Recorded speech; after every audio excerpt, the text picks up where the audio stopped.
নমস্কার বন্ধুরা, সবাই কেমন আছো? চলে এলাম একটা নতুন ভিডিও নিয়ে। তো আজকের কাজটা ছিল একটা ফেরুল ওয়াশ।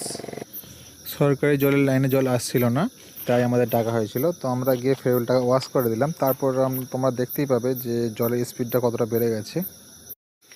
তো যারা ফেরুলের কাজ জানো না, তোমাদের জন্য ভিডিওটা পুরোটাই দেখবে, যাতে তোমাদের কাজে লাগে। যখন দেখবে বাড়ির কল থেকে একদমই জল পড়ছে না, তখন কিছু করার থাকবে না, তখন ফেরুল ওয়াশ করতেই হবে বা চেঞ্জও করতে হতে পারে। তো তোমরা আগে ফেরুলটা খুলে দেখবে যে মুখে আয়রন জমেছে কি না, ওয়াশার ঠিক আছে কি না। যদি ওয়াশার ঠিক থাকে, আয়রন না জমে, তাহলে জানবে ফেরুল ঠিকঠাক কাজ করছে না, ওয়াশার ঠিকঠাক খেলছে না, তাহলে তোমাকে ফেরুলটা চেঞ্জ করে দিতে হবে। আর যদি দেখো তোমরা যে ওয়াশারে আয়রন পড়েছে বা মেল পাইপের যে ছিদ্রটা আছে তাতে আয়রন পড়েছে, তো ওইটাকে তোমরা ওয়াশ করে দেবে। তো ওয়াশ করলেই কাজ হয়ে যাবে। তো ওয়াশ করার পর তোমরা দেখতে পাবে জলের স্পিডটা অনেকটা বেড়ে গেছে।